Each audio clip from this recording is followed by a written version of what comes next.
Hey, what's going on, guys? Chris Chavez here with Fandroid.com, and now the FedEx guy dropped off this lovely device here over the weekend, and I've had a chance to play, spend some, I guess, very intimate time with the device. This is the HTC One Google Play Edition. Chances are you've heard a lot about its carrier-branded sibling, just the HTC One.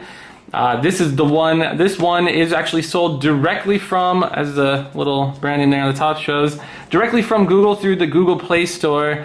And it's a little bit different than the one that you can just walk into your T-Mobile or AT&T store to pick up. This one's running a near stock version of Android. It offers a stock Android experience minus the Sense 5 or HTC's manufacturer UI, custom UI that they put on top of Android called Sense 5.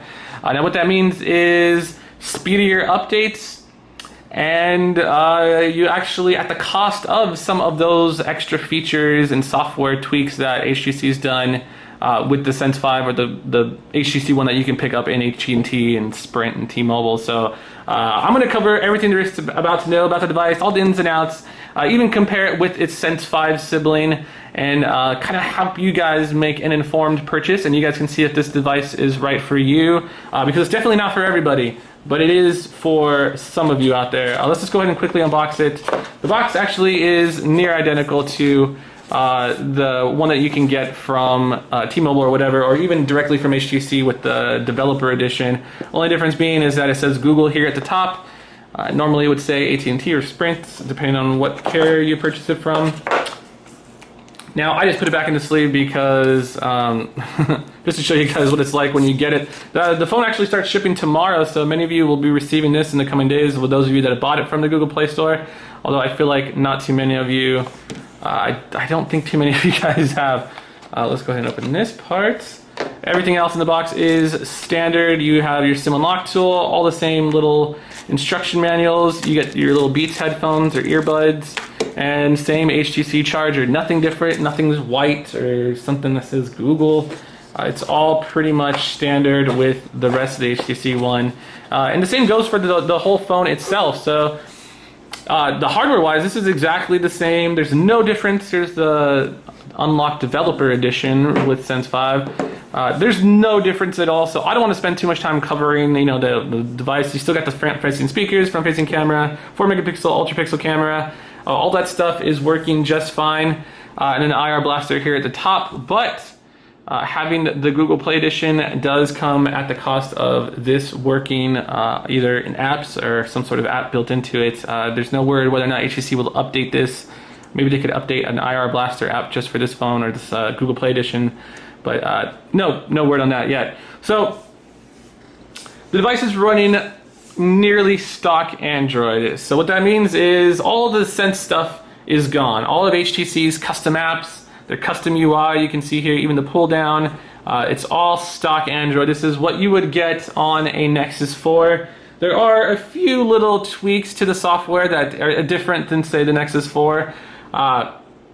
These icons on the Nexus 4, since the Nexus 4 is a little bit wider, you get like a 5x5, this is just 4x5, and the app drawer, small things like that. And let's go into the settings. The benefit of this device over, say, the Nexus 4 is that you get the added benefit of Beats Audio. So if I go into sound here, you can see there's a toggle for Beats Audio. And I love Beats Audio. If they didn't include this on the Google Play Edition, I wouldn't even give it a second look, because I think it makes the sound so much nicer, and really you have to hear it in person to really appreciate it. But audio quality, I guess, just you can hear a lot more sounds and some of the bassy stuff, and I play it for people and they're just always wowed. So it's awesome that HTC included that. Everything else is pretty much the exact same that you would get on, I guess, the Nexus 4. You got multiple user accounts and da-da-da-da. Android 4.2.2, and that's, essentially, that's kind of it. I know it sounds kind of boring, but that is a stock Android device. The cool thing about this one, actually, versus even, like, say, the Nexus 4, is that even though it's running Android 4.2.2, this is some people are calling it I guess you could say, it's running the Sense kernel. Now, if that doesn't make any sense to you, and it has a lot of the Sense framework inside. What this means, as some have been suggesting or just commenting on, is that in a way this is the Sense 5 version, or just the regular HTC Sense version software, only they've reskinned Sense to look like Android. So where Sense 5 is reskinned Android, this is reskinning it back to stock, which is still, technically it's still, it's weird. It's a little bit of a mind F, but what that means, again, is you get some added functionality with the Beats audio, and you get, say, like Bluetooth 4.0 with aptX. That's included on this one, and a few other little tweaks like that. So you're getting a near stock experience, but your updates, your updates still come from HTC in some way or another. Now, we actually got an official statement from HTC, and they told us that they are responsible for updating this device, but once they update it, they hand that over to Google, and then Google pushes those updates to this phone here. So the benefit of this device is that you would get a lot quicker updates than you say you would from maybe not necessarily an HTC One Developer Edition, because this one isn't tied to any carrier. This is just unlocked and can be used on any carrier. Well, AT&T or T-Mobile, any GSM carrier. And that's pretty much the only benefit, is that you remove the middleman from this one. So since updates are just on HTC's part, they just have to update the Android software, send it off to Google, and Google pushes that. So you get really quick updates without having to, maybe on your AT&T or Sprint model, what you would do, or what HTC would do, is tweak the Android software. So if Android 4.3 or Keyline Pi or one of those come out, they're going to tweak that software to make sure it works with all of their apps and their software, add some of the extra bonus features that maybe is introduced in the next version of Android, send that off to one of the carriers. The carriers test that, make sure that works with their apps and their network, and if it works okay, then awesome, they'll start pushing out updates within the next few months after that. If it doesn't, that's where things, they have to send it back to HTC for revisions, and the whole process starts over again. And that's why the whole Android update process is a little bit broken. This device seeks to remedy that by, just removing the whole carrier middleman out of it, removing the Sense UI on top of it, and just making things a whole lot more simple. So that's kind of what this device, or who this device is aimed for. Of course, you lose some of the cool Sense apps, some of the features, like say the camera. That is just a plain old Android version. This is actually the camera from Android 4.3.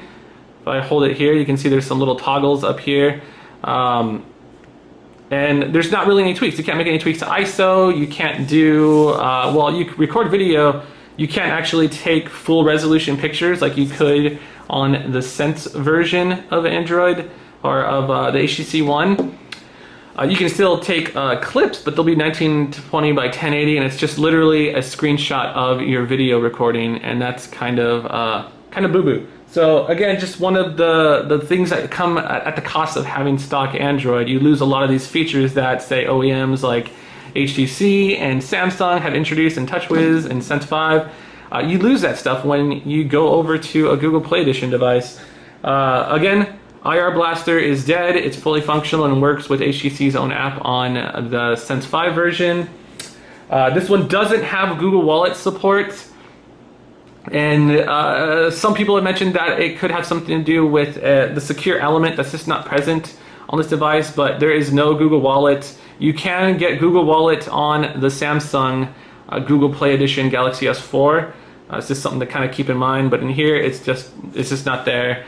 So you can't use it for Google Wallet, which I don't think too many people were using either way. Performance-wise, it is almost identical. If you guys hit up the link at the bottom that I'll be posting shortly, to the post on Fandroid, I'm going to include a bunch of benchmarks and stuff, but because again this is running almost the same kernel as, say, its Sense 5 sibling there, the same kernel, the framework is in there, there's not going to be any difference in performance as far as one being quicker or speedier than the other. I've noticed that it is almost identical, and that's kind of a testament to some of these carrier manufacturer UIs, like say Sense 5. Sense 5 has come a long way, or Sense has come a long way since you maybe played with it on any of the previous devices. Sense 5 is fully optimized, super quick and fast. I will not say for one instant that either one of these devices is more quicker than the other. Usually stock Android means the device performs a lot quicker and speedier and gets higher benchmarks, but this one doesn't. Again, it's a testament to how far Sense has come, and that this is actually just running the same kernel as the Sense 5 variant. Battery life is the same. I've been getting some ridiculously good battery life with this one.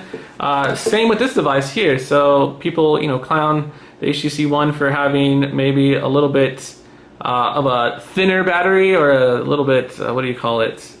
Not really beefy battery, but I get around the same battery life on each of these devices. There's really no difference there, so don't expect to have a stock Android experience because you don't have all these Sense 5 apps running in the background. It's going to get ridiculously better battery life. That hasn't been my experience over this weekend, but you lose some of these extra Sense features, like say power saving mode. So if I jump over to my power, you have power saving mode on the Sense 5 version, which you can, it's got a couple little extra options in there to reduce, screen brightness when the battery goes down to a certain, level. And you can even kill a data connection when your device is off or sleeping for a long period of time, which will greatly increase battery life.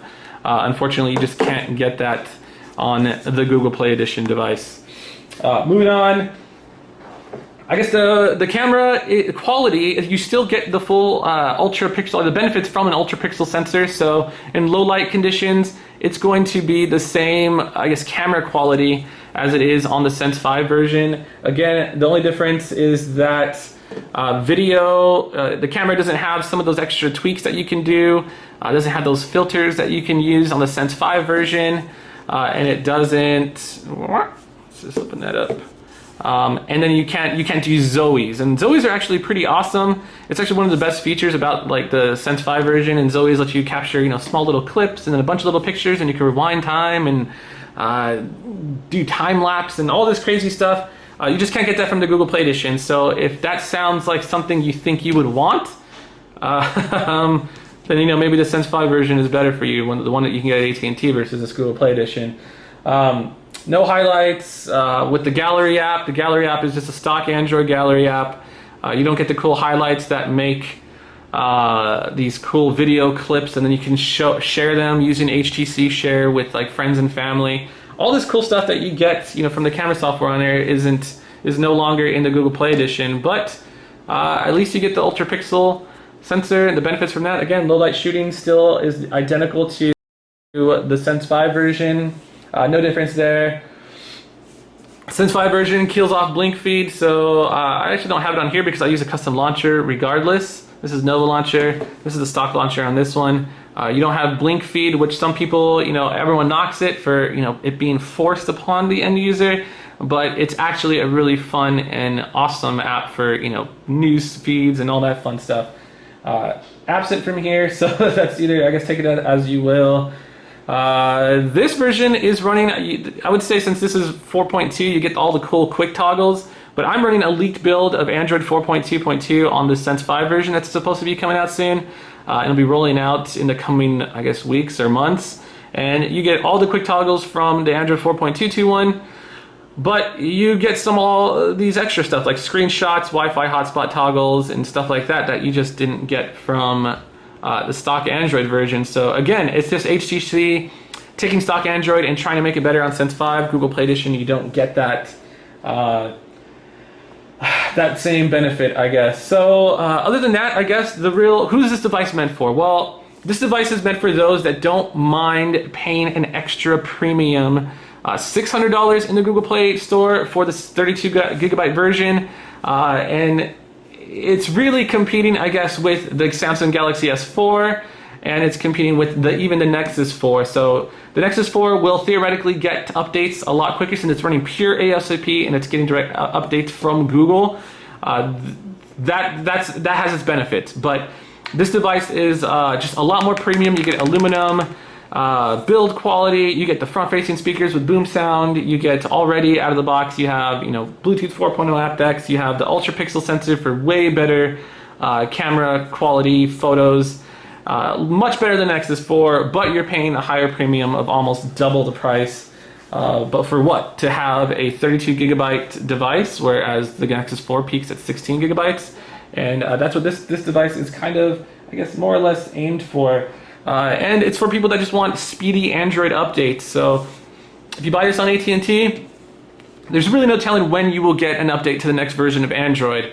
The thing about that is, depending on what the next version of Android introduces, it might not be that big a deal. Maybe they'll just add full resolution videos when recording, or full resolution picture snapping while recording video, and Sense 5 already has that. You know, there's just certain things that Sense 5 has already added on top of Android, so if Key Lime Pie adds some of these other features from Sense 5, I mean, all it really did was catch up. But so really, again, this is just for those that maybe find the Nexus 4 lacking. You don't get LTE in the Nexus 4. It's got a glass back, which I hate. I've actually cracked my other one. And this one gets speedy updates. You get a much better camera, a much better speaker quality, much nicer for video games and media. And it absolutely creams the Nexus 4. And it comes unlocked. It's got a bootloader unlocked, and it's really just for those people. Other than that, I still think it's a little bit more handicapped. Yes, the promise of speedy Android updates is nice, but you can also get a carrier branded version. You can, and if you really want, unlock the bootloader, flash a custom ROM like CyanogenMod, rely on the development community to supply your updates. And that's kind of the route I've been taking since the G1 days, and that's why I kind of like the just a regular carrier version over that. And for whatever reason, this just seems to pair a little bit more nicely with my Google Glass. The Sense 5 version, this one was giving me some trouble allowing a Bluetooth tethering connection, and it was really frustrating. So overall, a great phone. That's just some of the differences between these two devices. Whether or not it's for you, you gotta have deep pockets. You gotta really, really, really want quick and speedy Android updates. Other than that, I mean, I wouldn't say it's any faster. Battery life's not any better. It doesn't really offer too many benefits over the Sense 5 version. But I guess that's just, it's up to you whether or not you can decide if that's worthwhile or valuable enough to spend the extra hard-earned money for. So the phone starts shipping tomorrow, $600 in the Google Play Store for the 32GB version, and that is pretty much everything there is to know about the Google Play Edition HTC One. So with Fandroid.com, I am Chris Chavez. Thank you guys for watching and putting up or sitting through this very, very long video. With Fandroid.com, I'll see you next time, guys. Bye.